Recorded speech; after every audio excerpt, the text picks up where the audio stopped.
just a little bit of movement, I'm sure you can experience a few of the movements and also little deeper breaths, both inhalation and exhalation, inhalations and exhalation. The moment you did it for a few times, I'm sure you all must be feeling that there is a lot of change. There's a lot of change in your body and mind and your breathing patterns as such. So this is only to give you an experience and at the same time an understanding of the concept that you don't fight anxiety, you don't fight depression, you don't fight negativity, you don't fight and resist anything that is bad, you don't fight against the hostile forces, you don't lock your horns with the negative energies around you. That's not the idea. I'm sure I can get you very precisely on this. Don't fight anxiety. Don't fight negativity. Don't fight anger. Don't fight anything that you want to avoid in life. The more you fight, more the other side will become stronger and stronger, because your fight is nothing but, or rather, your resistance will only allow your energy to be transmitted to that hostile force or power, and the hostile power will become more powerful with your energy being transferred. Try to understand this very clearly. It will just go from you to the hostile force. It will become stronger and gradually suck you out. You will be wondering that you wanted to leave it. You didn't want it. You wanted to leave it. There are people who say, I at times feel so guilty about certain things and nurture those ideas. I want to give them up. I can. So I try to give them. I just try to throw them up. But it doesn't happen. It's almost like you are resisting. Please try to note this fact. Whatever you resist, persists. Whatever you fight, it fights back. It's just the question of every action has an equal and opposite reaction. Whatever you fight, it fights back. Whatever you resist, persists. So if you are fighting out anxieties, anxieties will not only persist, will become more and more energized and become more and more occupying space of your mind and your brain and your body, and you will not be able to come out of it. So my first sharing of the day today to you is this. Don't fight darkness with darkness. If you really want to get out of the fear being in a dark room or a dark chamber, you don't keep on shouting inside that, oh, I can't bear this darkness. It's gloom. It's killing me. I can't take it anymore. I want to get out of it. I want to get out of this place. I want to get out of this place. You can't. But imagine if you can just light a small, tiny lamp. If you can find a source of a little light anywhere, that whole light only, even a little light will instantly bring about that state of fearlessness in you. Some amount of happiness will instantly flow into you. So in order to create an anti-force, an antidote to anything that you really do not want in your life, the most important thing that needs to be done is that you try to first understand whatever you will keep resisting will keep persisting, so you don't take that path of fighting it out. Instead, what are you going to do? What are you going to do there? You are basically going to do only one thing. You'll become the worshipper of light, not fighting darkness. So in order to worship the light, what do? Just this practice that I was sharing with you is one of the very simplest way. Basically what we are trying to release the toxins out and feeling with all the positive healing energies of the universe. Don't forget, this whole universe is not just toxic things. This very universe, this very air, this very space is also vibrating with all the best of the vibration that you and I need. But only thing is that when our mind is drooping, when our mind is connected to the negative fields, automatically we are drained, stressed, anxiety possesses us, depression simply sucks us. But supposing if you can uplift yourself, and you can do that, your mind has all the power to uplift yourself. The same mind which is the gateway to hell is also the gateway to the heaven. The same mind which is the mind is the place where you can make heaven out of hell or hell out of heaven. Isn't that particular word of a poet that he said these words?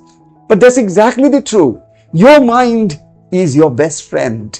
Your mind, your worst enemy. That's a book I have written. If you can get that book from the amazon.com.in.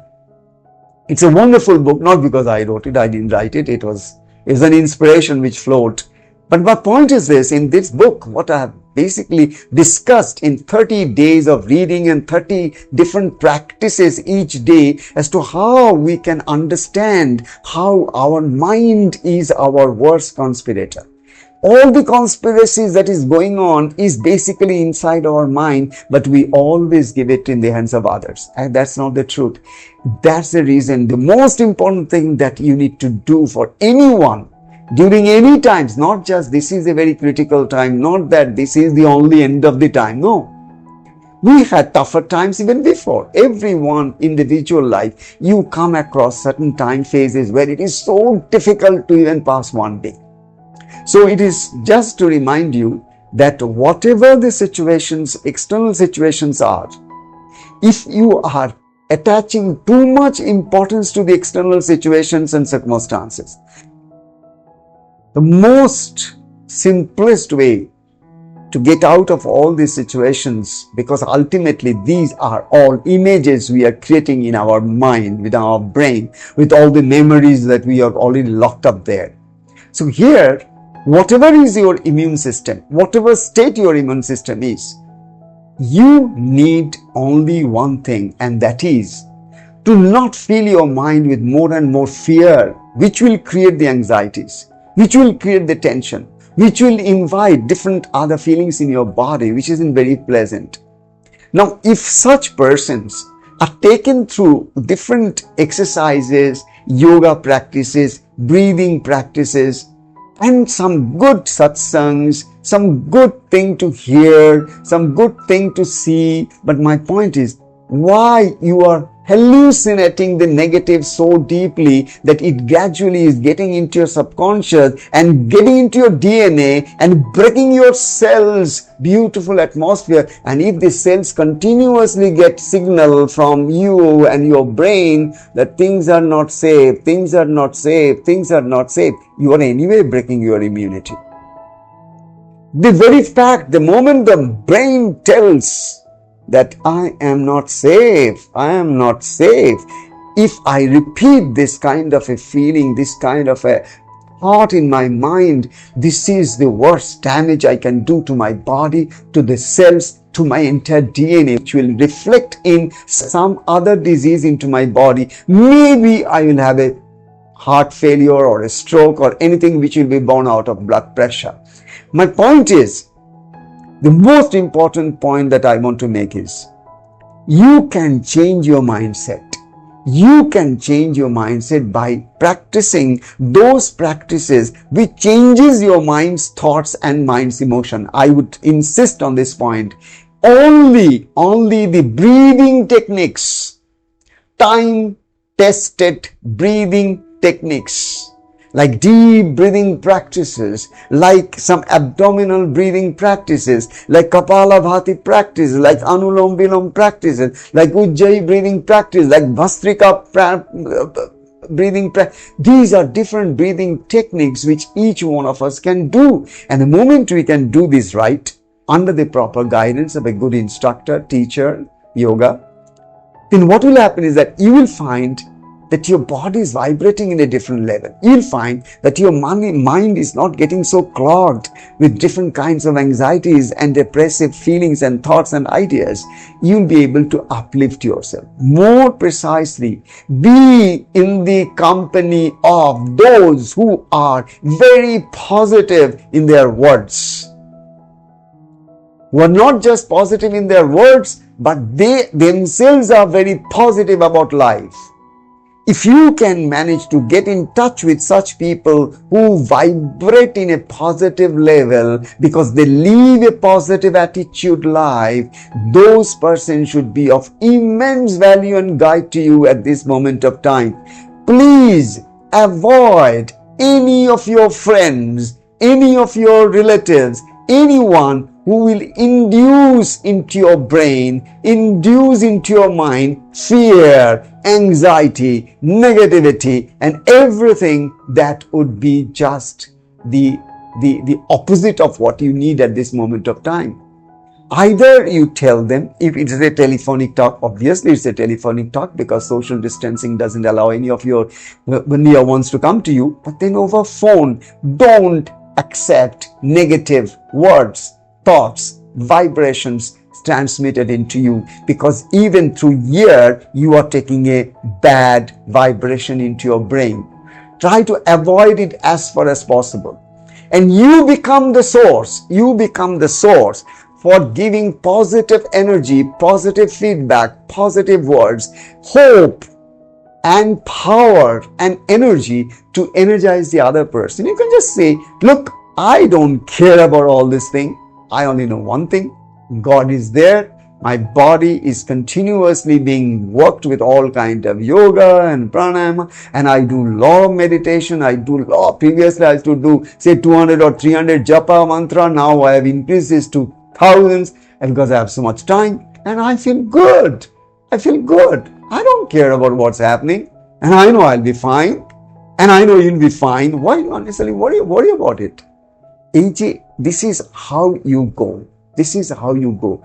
And this is not only going to boost your immunity, but this is also going to boost the immunity of the other person that you are serving at this time. Your true service at this time is to inspire the other person hope, strength, and positive attitude to life. That's very important. Hope is induced by your words. Energy that is positive, which you believe, you trust, you got it out of your own practice. When I'm saying these words to you, make sure each and every word I'm talking to you is all coming from my heart, because I believe it.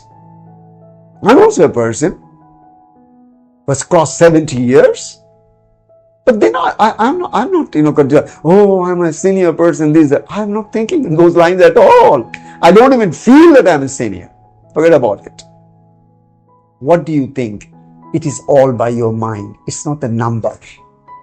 It's all in your mind. So you create your immunity by your lifestyle. Every day, how much time are you spending where you are worrying and unnecessarily inviting anxieties into your life? Instead, change your lifestyle. Do more of these pranayamas. Do more of these yoga practices. Have more of the beautiful vegetarian, Ayurvedic food and good nutritional food. And try to have more of this. And then automatically, why can't you think in positive terms that, well, I'm absolutely secured by the divine protection. I'm shielded by my mantra that I am doing my japa. I'm shielded by my meditation with which I'm creating an aura of absolute light. And that light will not allow any virus, any negativity to penetrate through that. It's like a shield, what we talk in terms of kavach. So your meditation, your yoga, your breathing, and your overall attitude, absolutely positive, in tune with the universe, is all that is needed in your life at this moment of time in order to boost your immunity. And again, as you boost your immunity, as you have a calmer mind through meditation, as you have rhythmic breaths and stable moods, you'll find that you are not angry these days, you are not feeling depressive because your mind is in a completely different plane of consciousness, and you are more assured of the deeper affirmations of pro-life and not anti-life, and you are accepting more of positive feed through your sensory perceptors and energizing yourself into a positive life. Praying to God for your good health and no fear, but having a fearless mind and a loving heart and a prayerful heart for healing every soul on earth. We say, Sarve bhavantu sukhinaha, Sarve santu niramayaha, Sarve bhadrani pashyantu, ma kaschid dukkha bhag bhavet. Om Shantihi, Shantihi, Shantihi. Hari Om Tat Sat, Hari Om Tat Sat, Hari Om.